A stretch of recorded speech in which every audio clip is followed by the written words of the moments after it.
বিশালগড় থানা সংলগ্ন সীমানার মধ্যে মা নিরোদাময়ী নামে একটি হোটেল রয়েছে। এই হোটেলের ব্যবসায়ী থেকে শুরু করে পথ চলতি মানুষ, এমনকি বিশালগড় থানার পুলিশ বাবুরাও খাবার খায়।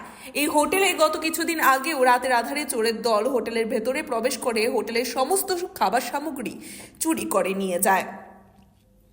তারপর হোটেলের মালিক বিষয়টি লিখিত আকারে বিশালগড় থানায় জানায়। তখন পুলিশ হোটেল মালিককে আশ্বাস দিয়েছিল, যেহেতু হোটেলটি বিশালগড় থানার সীমানার মধ্যে রয়েছে, তাই পুলিশ গুরুত্ব সহকারে বিষয়টি দেখবেন। কিন্তু পুলিশের এই আশ্বাস কতটুকু কাজের ছিল তা আবারও সোমবার প্রমাণিত হলো। রবিবার রাতে হোটেলের মালিক সহ কর্মচারীরা হোটেলের সমস্ত কিছু গুছিয়ে বন্ধ করে বাড়িতে চলে যান।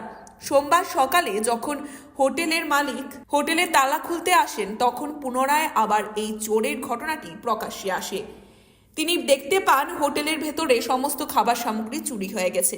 বিষয়টি তিনি আবারও বিশালগড় থানার পুলিশকে অবগত করেন।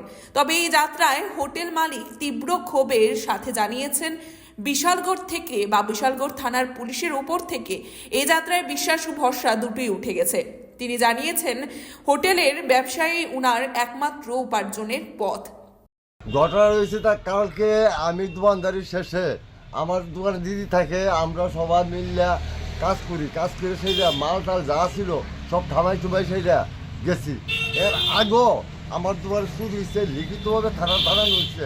আজকে কি দেখছেন এসব? আজকে দেখিতে আমার ফ্রিজের মধ্যে কোনো কিছু মালপত্র নাই, দোকানে কোনো মালপত্র নাই, সব দরজা বাইকে লয়ে গেছে এবং থানা পাশে। কোনখানে আপনার হোটেল? বিশাল যেগুলো মা সারদা হোটেল।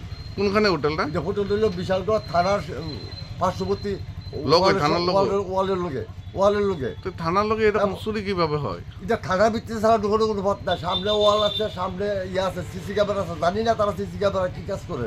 তারা আগেও শুরু হয়েছে, লিখিত জানাইছে, তারা হোটেল কিনে লয়ে গেছে এবং দেখছে। আজকে আমরা গরিব মানুষ, আমার মায়ের জামাটা মারা গেছে, দুইটা নাতিন, আমার মায়া পারে না। আমরা স্বামী স্ত্রী আমরা সবাই মিলে সাহায্য করি এবং আমার পুত্র রতন সেও সাহায্য করে, সবাই মিললে আজকে এই কীভাবে খাওয়াই, কীভাবে ফালি। থানায় কোনো স্টাফও নিতেছে না, তারা কী করতেছে কী বুঝি কোনো কিছু বুঝতেছি না। সব গ্রামের মানুষ, পাড়ার মানুষ, বাজারের মানুষ সবার দুঃখ করতেছে। বাজারের মানুষও সাহায্য করে, 100 মাল আনতে পারে না কিনা তারা ভাই বক্কা আনি দেই। আজকে মাছ মাংস সবজি অনেক কিছু বাজার করে গেছিলাম, সব লেগেছে। টাকা পয়সা নিচ্ছে নি? টাকা পয়সা বলতে আমার মধ্যে আমি কিছু করতে পারতেছি না। টাকা পয়সা নিচ্ছি না, মানে আলগা কি আসছিল আমি কোনো কিছু করতে না। আমি নক্ষমাত্র আইছি খবর পাইছি। প্রশাসনের প্রতি আপনার কতটুকু আশ্বাস? প্রশাসনের প্রতি আশা বিশ্বাস, খুব ভালো বিশ্বাস আছিল। কিন্তু এখন তো দুইবার ঘটনাটা হয়ে গেল, কিন্তু দুইবার পরে তো প্রশাসন যে কি আমরা ভরসা করতে পারি, বিশালগড় প্রশাসনের উপরে কী ভরসা করতে পারি? কারণ গ্রামে গঞ্জে পাড়ায় রাস্তা চিন্তা হইতেছে, দেখতেছি টিভিতে দেখতেছি, পত্রিকা দেখতেছি। তাহলে বিশালগড় প্রশাসন কী করতেছে? তারা বিশ্বাস করি, তারা আমরা নিরাপত্তার জন্য তারা কতটুকু নিরাপত্তা দিতে পারতেছে আপনারা। আজকে আমরা গরিব মানুষ, এখন দোকানটা আমি কীটা করলাম দেখেন, আপনারা সবাই দেখেন। আজকে আমি এখন দোকানটা করলাম যেমন আজকে তাহলে শেষ হওয়ার চাউল নিতে পারি, বাচ্চা দুইটা খাওয়াই তুইব, কী দিয়ে খাওয়াবো, কই থেকে আনাম, কী করবো কোন? আপনারা আমরা সবাই দেখেন, সবাই দেখতে আপনারা কোন। কি নাম আপনার? আমার নাম হল গোয়াল দেবনাথ। আমার মেয়ের জামাইটা মারা গেছে, ক্যান্সার হয়েছে। এটা আজকে দেখেন দুঃখের বিষয়। পাশাপাশি দোকানদাররা সবাই দুঃখ করে এবং সাহায্য করতেছে, দেখতেছে। আমি মেয়ের জামাইটা মারা যাওয়ার পরে আমি মেয়ে এবং নাতি রিলেশন আমি যে কী অসহায় অবস্থা দিন কাটে যাচ্ছি। এবং আমার রান্না করে যে মেয়ে লোকরা, এই মেয়ে লোকটাও ঠিকভাবে আমি পয়সা দিতে পারি না। তারপরেও তিনি কাজ করতেছিলাম আমার কোনো।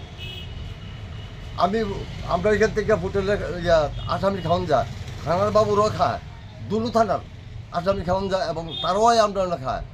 বিশালগড় থানা আসামি খাওয়ান যায়, থানা আসামি, দুলু থানার আসামি খাওয়ান যায়, তারাও খায় আমরা এখানে। এই হোটেলে চুরি, এই হোটেল থেকে এই হোটেলে চুরি। আজকে আমি কি করতে পারি কোন? এখন আমি তোমারটা কিতে চালাবো? বারবার এই হোটেলে চুরি হওয়ার ঘটনায় তিনি অভিযোগ জানিয়েছেন, একেবারে থানার সম্মুখে একই হোটেলে বারবার কিভাবে চুরি হচ্ছে। এক্ষেত্রে বিশালগড় থানার পুলিশের ভূমিকা যে কতটুকু সক্রিয় তা আবারও প্রমাণ হলো সোমবার। তিনি জানিয়েছেন, থানার সামনে এভাবে চুরির ঘটনা বন্ধ করতে পারছে না বিশালগড় থানার পুলিশ। তবে গোটা এলাকায় এই ধরনের ঘটনা কিভাবে সামাল দেবে? তবে এই ধরনের চুরির ঘটনায় হোটেল মালিক সহ বিশালগড় বাজার ব্যবসায়ীরা বিশালগড় থানার পুলিশের বিরুদ্ধে তীব্র ক্ষোভ প্রকাশ করছে। Bureau report, Tripura news 8।